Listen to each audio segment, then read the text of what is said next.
Bien, il y a une question pour vous.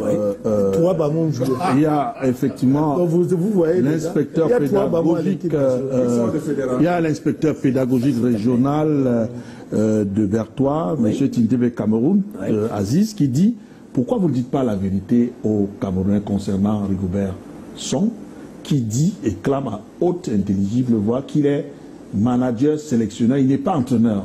Il veut qu'on lui dise quelle vérité. Il n'est pas entraîneur. L'entraîneur de l'équipe du Cameroun, c'est M. Minier. Que personne ne connaît. C'est le blanc qui est là à côté, c'est lui l'entraîneur. Mais pourquoi vous voulez faire porter le bonnet alors à Robert? J'ai dit aux Camerounais ce qu'ils ne savent pas. Parce que les Camerounais, certains Camerounais, pas tous les Camerounais, certains Camerounais croient que à force d'aller s'asseoir et regarder un match à la télé, ça allait procurer l'intelligence de parler du football. Moi, je suis allé me faire former, hein, et tu le sais. J'étais avec vous, M. Bouba, au Sénégal. J'ai commenté des matchs avec vous. Nous étions dans la même cabine que les gens de Canal Horizon, dont Philippe Doucet et le reste. Reconnu, hein. À la fin du match, ils sont venus me demander de signer avec eux, de travailler. J'ai refusé. Parce que j'aime mon pays. Je peux me vanter aujourd'hui que je suis l'un des concepteurs, avec le Fen Djemba qui est mort, du consultanat aujourd'hui dans les télés. On parle de football, on dit voilà un consultant, voilà un analyste, c'est nous qui avions amené le concept. Alors que devons-nous faire pour ne pas passer à côté des éliminatoires de la Coupe? Je veux en venir, mais je veux d'abord répondre, j'ai suivi des choses ici. L'Ofred Banda a dit, on en a joué à Manchester, quand il arrive au Cameroun, on le met au banc. Il n'y a aucune loi qui dit que quand vous jouez à Manchester, vous êtes titulaire dans l'équipe du Cameroun. Ça n'existe nulle part. Et je vais vous donner des exemples. Au Gabon, en 2017, Aboubakar Vincent est titulaire à Porto. Meilleur buteur de Porto. Mais il est au banc, Nditambe joue. Vous connaissez le club Nditambe à l'époque? Voilà. Et Nditambe a fait 7 matchs à la CAN. Il n'a jamais marqué un seul but.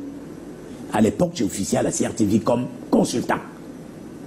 Et j'avais décrié cela en disant Aboubakar Vincent est le seul joueur au Cameroun qui est parti des cadets pour l'équipe première. Parce que quand Paul Le Guen arrive au Cameroun en 2010, c'est nous qui disons à Paul Le Guen, nous venons de voir une pépite de Coton Sport, et le dernier match d'Aboubacar c'était à Bitam. Gabon, Cameroun, à Bitam. Cadet. Et de cadet, Paul Le Guen l'amène à la Coupe du Monde en Afrique du Sud, et il va en Europe et on connaît la suite de sa carrière. Il était au banc durant toute la CAN du Gabon. Nkulu était le meilleur joueur du Torino en Italie, en première division. L'un des meilleurs défenseurs du championnat d'Italie. Vous savez qui était titulaire à l'équipe du Cameroun?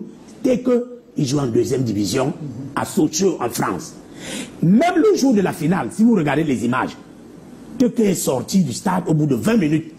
Parce qu'on lui a fait des infiltrations pour le faire jouer par force. Ok, Bobo Fabien. Bon, maintenant, pour donc revenir. Non, c'est important. On a compris. Pour revenir donc. Sur ma préoccupation. Voilà. Vous répondez donc, toujours le fait que Onana ait demandé à la FECAFOOT de lui accorder le temps de jouer dans son club. C'est ça la raison? Non, je suis en train d'arriver et je vais vous expliquer. Okay. Et ce n'est pas la première fois. Vous savez qu'en 2017, Onana a refusé la sélection pour son club, l'Ajax. Parce qu'il voulait garder sa place de titulaire à l'Ajax. On lui a accordé cela. Nous avons gagné la CAN sans lui.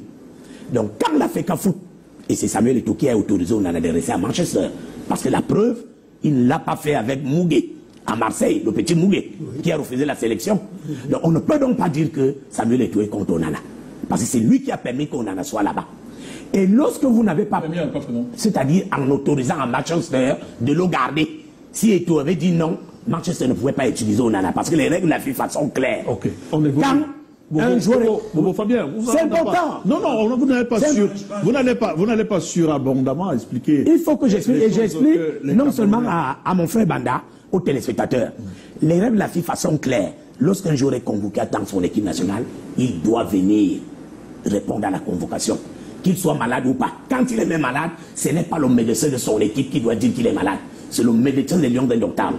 Donc quand Onana sollicite la clémence de la FECAFOOT que je compte d'abord jouer quelques matchs avec Manchester. L'a-t-il autorisé, oui ou non? Il a autorisé. Oui, c'est pour donc pourquoi ça ne doit pas faire l'objet d'un débat parce que il n'a pas fait délibérément, n'a pas choisi de rester dans son club alors qu'il n'a pas eu l'autorisation. C'est pour cela donc c'est pas un problème. C'est pour cela. Non, on a dit que Samuel Eto'o est contre Onana. On ne peut pas être contre quelqu'un et l'autoriser à rester dans son club alors que le pays est plus important. Il y a un contexte. Je vais vous répondre. Voilà. Maintenant, lorsque vous n'avez pas préparé, vous n'avez pas participé à la préparation d'une équipe, logiquement, vous ne pouvez pas prétendre être titulaire parce que ceux qui ont participé à la préparation, il y a la mise en place des chemins tactiques, leurs animations et tout, c'est eux qui doivent être titulaires. Mais Bobo Fabien, oui. Vous savez que vous et moi, on parle football et on se comprend parce qu'il y a quand même, il faut le dire aussi, il faut être honnête vis-à-vis de nos téléspectateurs.